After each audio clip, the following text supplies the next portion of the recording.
Lucas 19, versículo 1. Jesus entrou em Jericó e atravessava a cidade.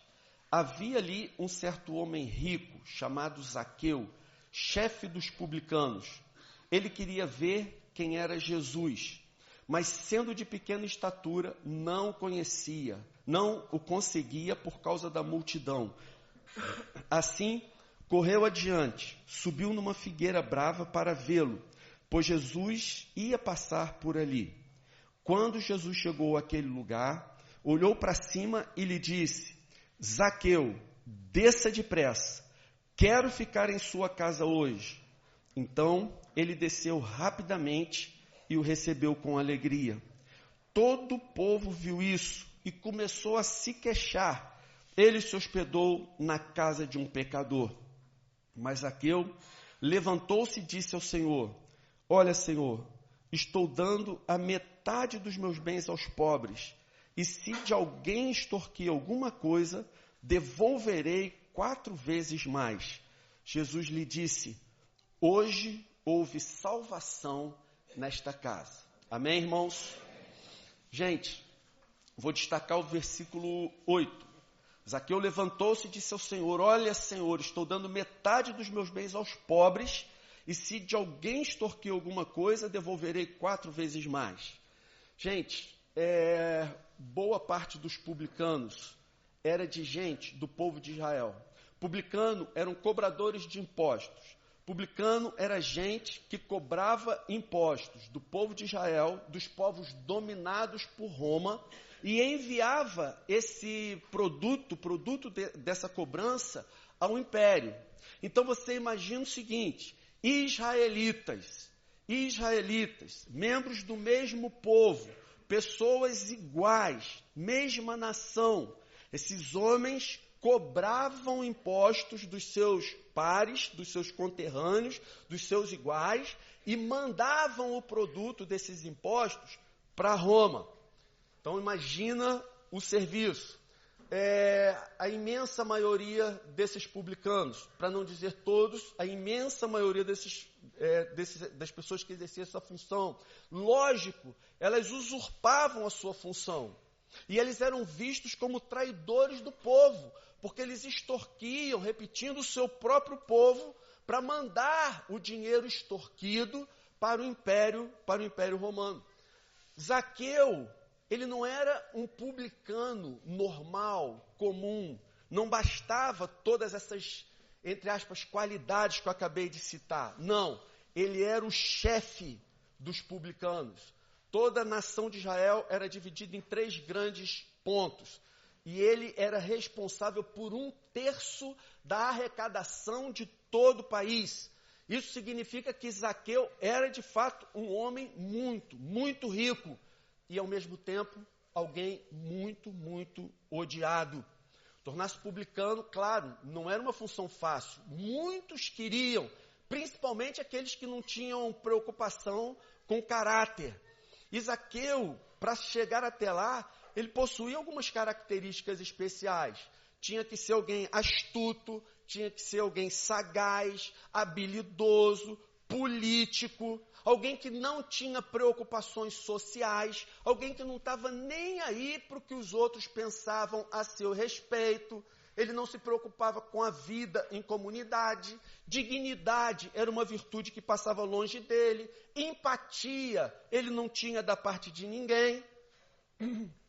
Pensa assim, num político famoso, que ao mesmo tempo que ocupa as primeiras páginas dos jornais, ocupa também as páginas policiais. Pensa no Supremo Tribunal francês, que tem alguns ministros, que você olha para o cara e você fala assim: isso é um saco de maldade, isso aí não tem nada de bom, nada que preste. Esses caras, não todos, obviamente, mas só tem gente ruim, o cara só tem coisa má. Não existe nada que passe pelo seu coração que possa ser minimamente louvável. O cara abre a boca, ele transpira demagogia. O cara fala, ele dá repulsa no nosso coração. Então, Zaqueu era alguém que se assemelha muito a esse tipo de gente. Dá para a gente entender Então o versículo 5 diz que quando Jesus chegou àquele lugar, olhou para cima e disse: Zaqueu, desce depressa, quero ficar em sua casa hoje. Baixinho, subiu na árvore para ver Jesus, e certamente a essa altura ele imaginava: um cara repugnante como eu, Jesus vai passar?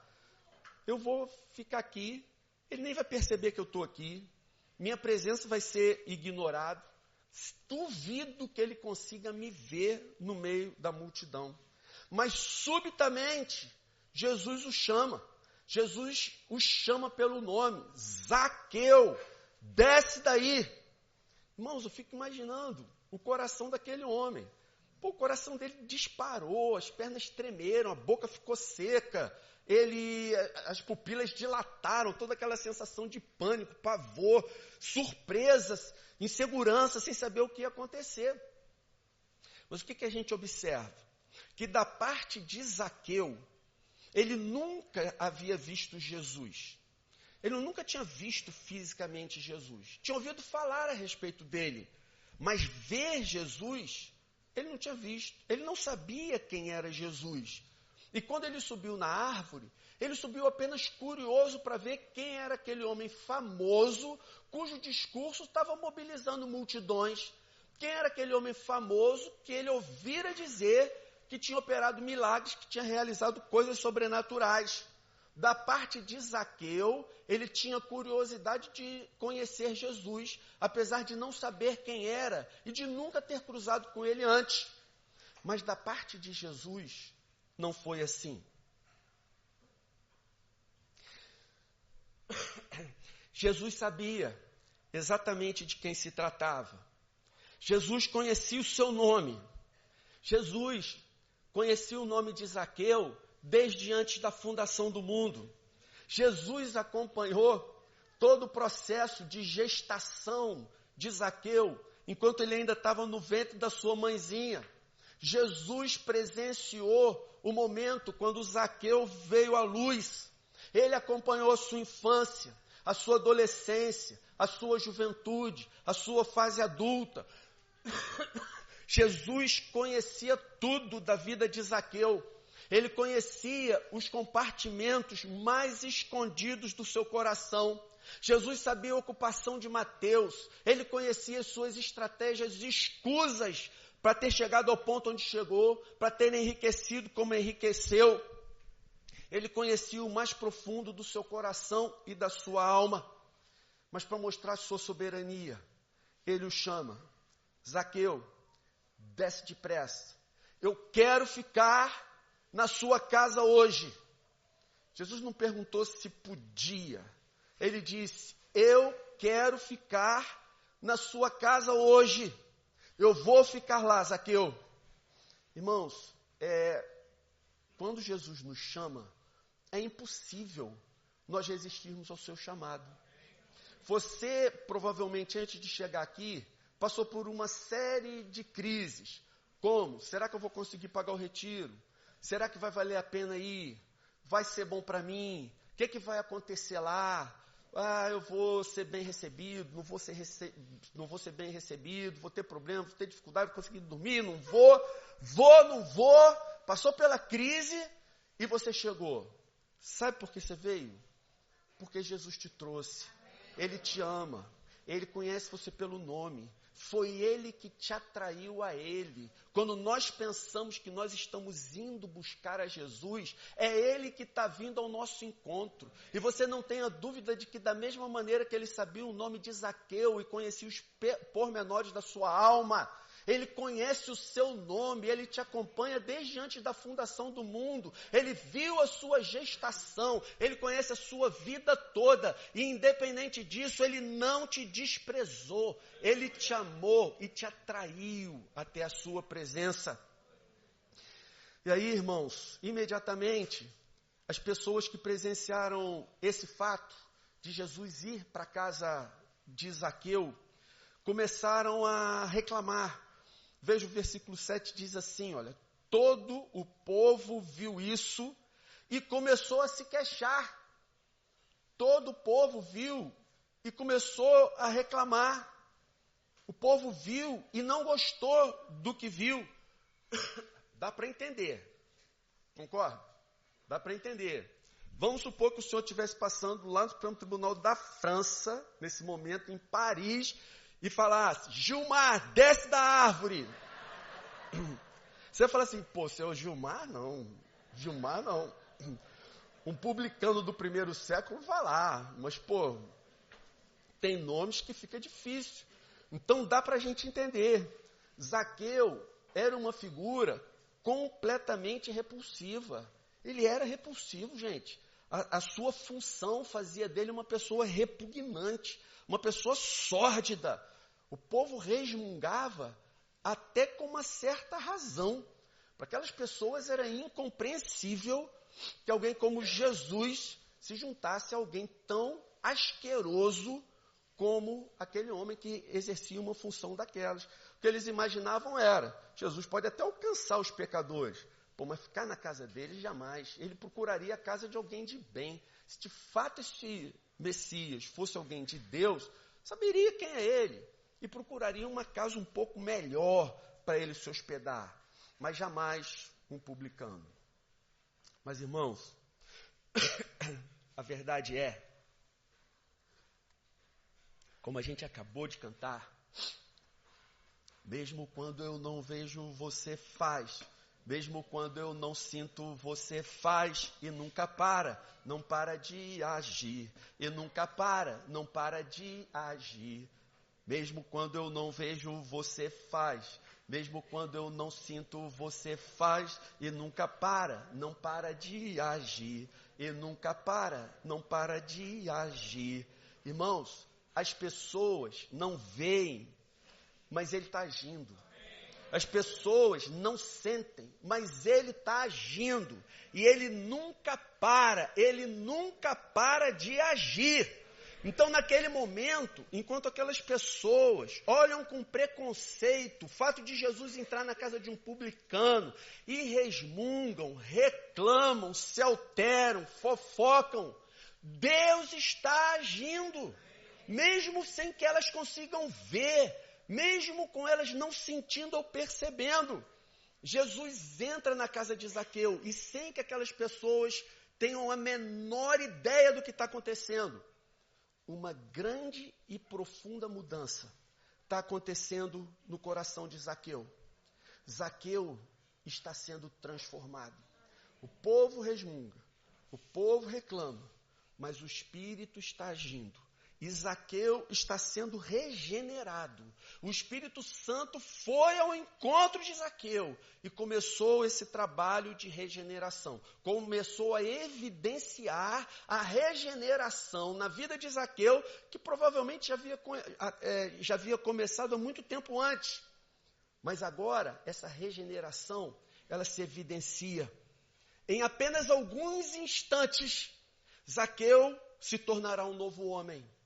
Ele nasceu de novo, ele foi perdoado, seu coração se encheu de esperança, a sua vida agora passa a ter sentido, ele encontrou a razão pela qual ele existe, o vazio da sua alma desapareceu, ele tornou-se uma nova criatura. E o versículo 8 diz que então Zaqueu levantou-se. Esse era o costume do povo de Israel. Quando as pessoas queriam mostrar que estavam tomando uma decisão, quando elas queriam mostrar que elas estavam assumindo um compromisso, queriam dar um aviso importante, estava todo mundo sentado, conversando, quem fosse se posicionar, definindo uma questão, tinha o hábito de se colocar de pé. E foi isso que aconteceu. Estavam no jantar, estavam conversando, Zaqueu ouviu o Evangelho, ouviu a mensagem de Jesus, o Espírito agiu no seu coração, ele foi regenerado. Então, num determinado momento, no meio do jantar, Zaqueu fica em pé. Ele se levanta e diz ao Senhor: olha, Senhor, estou dando a metade dos meus bens aos pobres. E se de alguém extorquir alguma coisa, devolverei 4 vezes mais. É curioso você saber o seguinte, a gente saber o seguinte, existia uma lei a respeito disso. Havia uma lei, até então em vigor, no Antigo Testamento, que quando alguém extorquisse alguém, quando alguém roubasse, quando alguém defraudasse alguém, tinha que devolver o produto do roubo, o produto da fraude, acrescentada a 25%. Perdão, a 20%, 1/5 do valor. Roubou, você vai devolver tudo, mais 1/5 do valor, como uma maneira de diminuir o prejuízo da pessoa. Mas o que acontece aqui que a gente vê? Que quando Jesus transforma nossas vidas, os nossos valores, eles são profundamente alterados. Quando Jesus nos converte, quando Jesus nos regenera, quando nascemos de novo, o mais importante não é que se você penteava o cabelo de um jeito, você passa a pentear de outro, se você vestia a camisa de uma cor, passa a vestir de outro, se você muda externamente. Isso não é o mais importante. O mais importante, quando Jesus nos transforma, é que o nosso interior é alterado. A nossa essência é mudada. Nós somos transformados de dentro para fora. Os nossos valores se alteram no mais profundo do nosso coração. Então, o que acontece, irmãos? O nosso relacionamento com Deus, ele não é mais vinculado a leis e regras. Se nós fomos transformados por Jesus, nós não estamos mais limitados às leis e às regras, mas a nossa vida passa a ser pautada pelo amor. E foi isso que aconteceu com Zaqueu. A lei dizia que ele precisava restituir o que ele havia roubado e mais 1/5 do valor. Mas agora que Zaqueu se converteu a Jesus, ele faz uma outra conta. Ele não está mais preocupado com o seu dinheiro. O seu tesouro aqui da terra não é o mais significativo para ele. Agora, no coração de Mateus, ele entendeu. Eu quero começar a acumular um tesouro de valor incalculável, um tesouro incorruptível, e não será mais acumulado nessa terra. Percebe o que acontece? No coração de Zaqueu, agora, ele não está mais preso ao seu dinheiro, ele não serve mais a Mamon.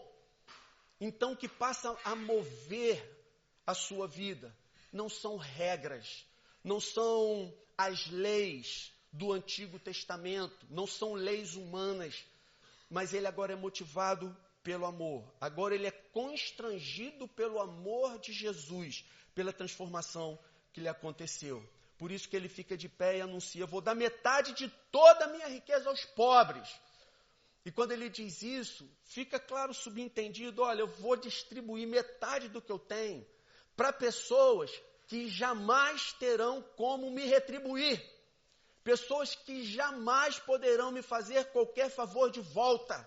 Eu estou dando por única e exclusiva liberalidade da minha parte.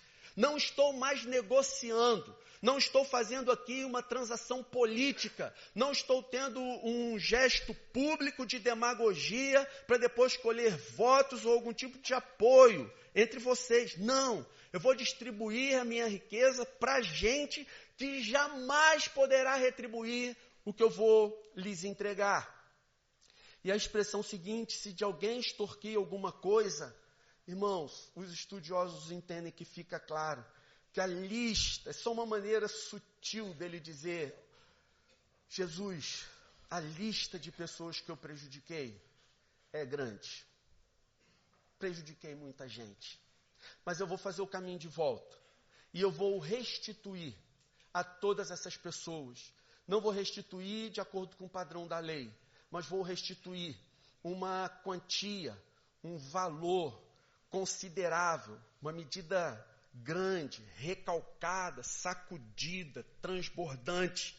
Não vou retribuir de acordo com a lei, eu vou retribuir de acordo com a graça, que eu estou começando a entender o que é e do que se trata. E dito isso, a sua transformação foi considerada por Jesus tão real, tão legítima, que agora é a vez de Jesus se pronunciar. Ele diz: hoje houve salvação nesta casa. E assim, irmãos, em alguns instantes, um homem usurpador nunca mais prejudicou a ninguém. Aquele homem que tinha como objetivo principal da sua vida ganhar dinheiro, passou a repartir o que tinha. O egoísta se tornou altruísta, o avarento generoso, o asqueroso uma pessoa agradável, o odioso se tornou uma pessoa amável. E é dessa transformação que nós vamos falar esses 4 dias que nós estaremos aqui reunidos nesse lugar. O que acontece quando Deus entra na sua história? O que ocorre quando você pensa que está sendo ignorado e de repente você ouve Deus te chamar pelo teu nome? O que se passa no momento em que você se encontra ou se reencontra com Jesus? Gente, vamos começar tirando 2 lições desse texto para nós levarmos para a vida toda. Primeira lição que a gente tira daqui: ninguém é tão mau que não possa ser alcançado e transformado por Jesus. Espero que vocês tenham entendido que Zaqueu era mau, era uma pessoa abjeta, era uma pessoa horrível, uma pessoa, está faltando a expressão correta, que você sente asquerosa, detestável, repulsiva. Zaqueu era assim, gente. Por isso foi preciso fazer toda aquela introdução para a gente entender o nível de graça que o Senhor derrama sobre nós. E Zaqueu era alguém muito rico. E se a gente volta alguns versículos antes na nossa Bíblia, eu vou citar só para depois, se você quiser conferir e ler e se aprofundar. Então, alguns versículos antes, em Lucas 18, versículos 18 a 27, Jesus havia se deparado com um jovem rico. E o jovem rico não quis seguir a Jesus. E aí, a história do jovem rico termina com Jesus dizendo: como é difícil um rico entrar no reino dos céus. De fato, é mais fácil passar um camelo pelo fundo de uma agulha do que um rico entrar no reino dos céus. E aí os seus discípulos perguntam: mas então, Senhor, quem pode ser salvo? E a resposta de Jesus foi: o que é impossível para os homens é possível para Deus.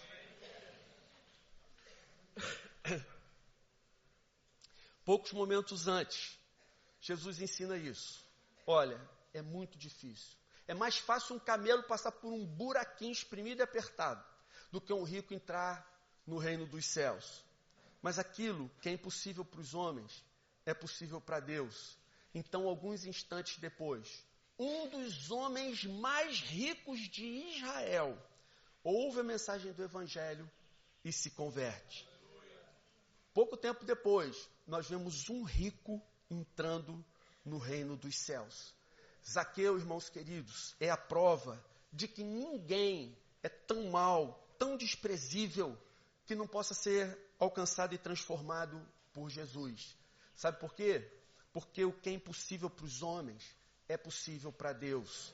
Segunda lição, para a gente guardar e levar para a nossa vida.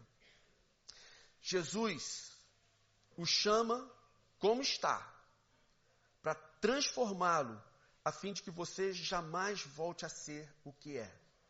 Jesus te chama como você está, para te transformar, para que você nunca mais volte a ser quem você é. Quando você se encontra com Jesus, a sua vida necessariamente é transformada. É impossível nós entrarmos na presença de Deus e sairmos da maneira como entramos, sem que nada mude, sem que nada aconteça. Quem se encontra com Jesus vai ser transformado numa nova criatura. Se alguém está em Cristo, é nova criação. As coisas antigas já passaram, eis que surgiram coisas novas. E eu quero dizer para você que está há muito tempo na igreja, que isso não se aplica apenas àqueles casos radicais, em que a pessoa era ladrão, se converteu, agora não rouba mais. a pessoa usava drogas, se converteu, agora não usa mais. Não apenas esses casos, digamos, morais, mas outros casos éticos, outros casos talvez um pouco mais refinados em termos espirituais, como gente fútil se torna gente modesta, gente arrogante se torna gente sensível, pessoas vazias encontram um sentido para a sua existência, pessoas soberbas se tornam pessoas humildes, gente odiosa se torna gente amável. Essa é a transformação que Jesus opera em nós. Não apenas nos livra das drogas, de uma vida de roubo, de uma vida de prostituição, mas Ele nos muda por completo. O fútil, o altivo, o orgulhoso, o arrogante, o soberbo, também é transformado. Nós também mudamos. E essa é uma das provas que nós fomos alcançados por Cristo. O pastor Raio, do século XIX,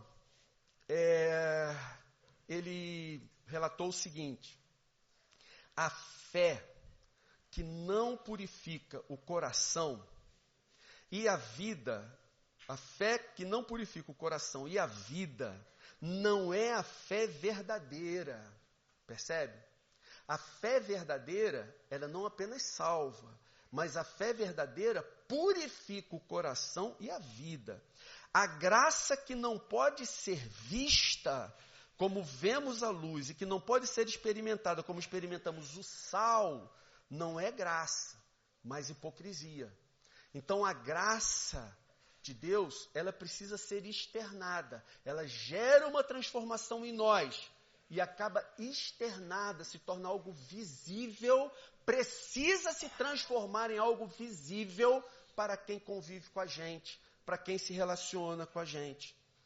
Gente, não importa o seu pecado, Jesus os chama como está, para o transformar, e você jamais voltar a ser quem você hoje é. Jamais seremos os mesmos, amém? Quando a gente voltar, irmãos, jamais seremos os mesmos. Duas aplicações, para a gente acabar. Primeira aplicação: avalie seu coração. Até onde você pretende ir nesse processo em que é transformado a imagem de Cristo? Até onde você pretende ir? Você já está satisfeito? Está bom o que você já fez? Você já leu a Bíblia toda de capa a capa? Está bom? Já leu a Bíblia 2 vezes, 3 vezes, 10 vezes? Está bom? O caráter que já foi alterado, já está num ponto que você considera suficiente, está satisfeito, já pode parar por aqui? Até que ponto você quer ir nesse processo de transformação à imagem de Jesus? O quanto você quer mesmo ser igual a Jesus? Quanto que você quer ser confundido com Jesus?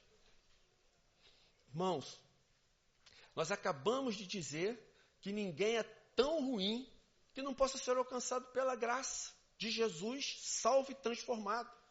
Mas a verdade também é que ninguém está tão bem, ninguém está tão bom, que não necessite mais ser transformado. Todos nós estamos nesse processo. Então, ao longo desses dias que estaremos aqui, nós precisamos reavaliar o nosso coração, o mais profundo da nossa alma. Você quer mesmo continuar sendo transformado à imagem de Jesus? Você quer mesmo sair daqui mais parecido com Jesus? Você quer que esse processo continue até o último dia da sua vida aqui nessa terra? Algum tempo atrás, eu já compartilhei isso há muito tempo com a igreja, conversando com um pastor, amigo. Ele me disse: Henrique, eu hoje olho para trás e percebo que no passado eu fui uma pessoa bem melhor do que eu sou hoje. No passado eu buscava mais, no passado eu orava mais, eu era mais misericordioso, eu era mais paciente, eu era mais amável. No passado eu me preocupava mais em, de fato, seguir a Jesus, imitar a Jesus, ser parecido com Jesus. E hoje eu olho para trás e eu vejo, lá no passado, eu fui bem melhor do que eu sou hoje. E você? Como está a sua vida? Você, quando olha para trás, você vê, não, eu continuo progredindo, eu continuo prosperando. Hoje eu estou melhor do que ontem. Hoje eu estou mais parecido com Jesus do que eu estava ontem. Eu continuo com meu coração inflamado e o objetivo da minha vida é a cada dia estar mais parecido com Jesus. Ou você chegou num ponto de estar saciado espiritualmente, que você considera que esse negócio de orar, jejuar, ler a Bíblia, isso é para quem está começando agora. Pô, eu já sei muito. Pô, até se a pessoa chegar onde eu estou, já estou lá na frente, já estou bem. Você pode se lamentar, em algum momento a ficha cair e você falar, olha quanta gente nova que já me passou. Olha como essas pessoas estão inflamadas pelo Espírito. Olha como essas pessoas estão cheias, apaixonadas. Essas pessoas que se converteram agora, ano passado, 2 anos atrás, elas se parecem muito mais com Jesus do que eu, que estou há tanto tempo na caminhada. Irmãos, Deus nos trouxe para um retiro em que Ele quer tratar com a gente essa questão da transformação. Ele quer que aqueles que estão chegando agora sejam profundamente transformados. Mas Ele quer que aqueles que já estão há muito tempo na caminhada sejam profundamente renovados, reavivados. Estar há muito tempo na caminhada tem vantagens e desvantagens. As desvantagens é que talvez você tenha se frustrado, se decepcionado, se cansado. Mas a vantagem é que é verdade. Você conhece muito mais da palavra de Deus. Você tem toda uma bagagem de experiência que você pode usar daqui para frente. A única coisa que você não pode, que está muito tempo na caminhada, é se sentir satisfeito estando estagnado, estando parado, sem progredir. Há quanto tempo? Ralph Neighbour que define a vida espiritual como um avião. Ou ele está com a turbina ligada e você está nas alturas, ou a turbina para e o avião necessariamente vai cair e um dia vai se estatelar lá na frente. É isso. É isso. Você já chegou até onde Jesus queria? Ou você está consciente de que Jesus quer fazer mais coisas? A verdade é que enquanto Jesus não operar uma transformação substanciosa em nossas vidas, nós não teremos utilidade nas suas mãos. Até onde você pretende ir nesse processo? Segunda aplicação. Compartilhe a mensagem do Evangelho com ousadia. Olha, a gente viu Jesus pregando para Zaqueu. E Zaqueu se converteu.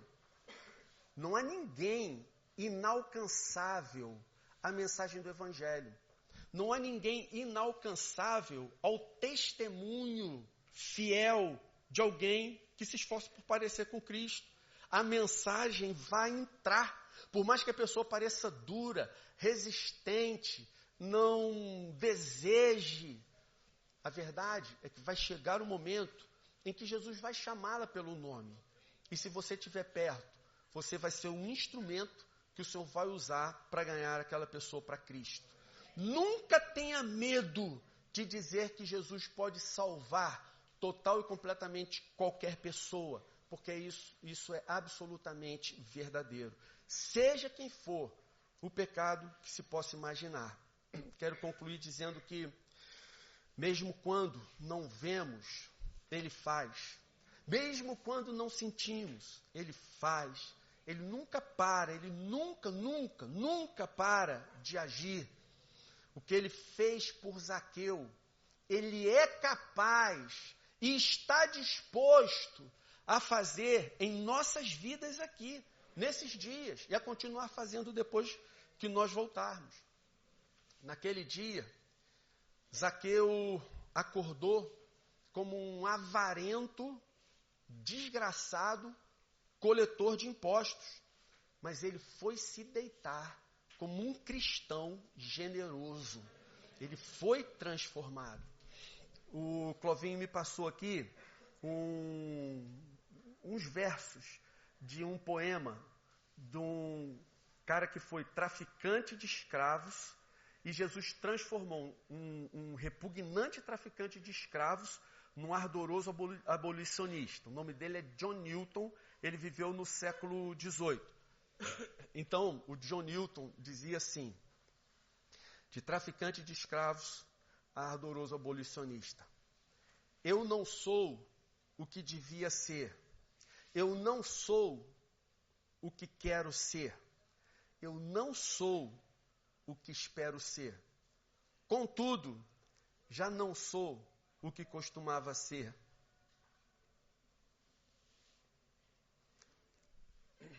E pela graça de Deus, eu sou o que sou. Irmãos, Deus está fazendo coisas novas entre nós. Isso não é frase de efeito. Deus está fazendo coisas novas entre nós. Se a gente pegar um horizonte curto, aqui, o aniversário da igreja foi o maior culto de toda a história da igreja. O módulo de conexão foi o maior módulo de praticamente toda a história da igreja. O retiro é o maior retiro de toda a história da igreja. Por que isso está acontecendo, irmãos? Porque a nossa homilética, dialética, exegética é muito boa? É porque a galera do louvor toca muito bem? Não, irmãos, é porque o Espírito está se movendo entre nós. E ainda que a gente não veja, não sinta, Ele está agindo, Ele está operando e Ele está fazendo coisas tremendas entre nós. As pessoas só saem de quilômetros e quilômetros de distância da igreja, atravessam vários lugares e chegam até onde nós nos reunimos, porque elas estão percebendo alguma coisa diferente ali. E a gente sabe o que é. O que faz toda a diferença não é o conforto que a Oceânica oferece, não é o luxo, não é o fato da igreja tratar as pessoas de maneira diferenciada, porque lá, infelizmente, ou graças a Deus, isso de fato não acontece. Mas as pessoas, quando entram ali, elas veem, tem algo diferente nesse lugar. Existe um espírito que inunda esse lugar, e eu sei que é o Espírito de Deus. Ele vai transformar o que conheceu há pouco tempo, renovar aquele que já o conhece há muito. E que no final desses dias a gente possa dizer com verdade, jamais seremos os mesmos. Amém, irmãos? Senhor, aplica essa tua palavra em nossas vidas. Ajuda a gente nesse processo de autoanálise, de avaliação dos nossos corações, de consciência da necessidade de mudança, transformação. Faz isso em nós, Senhor. E nesse instante que vamos para as nossas células, que da mesma maneira o Senhor visite cada grupo, o Senhor continue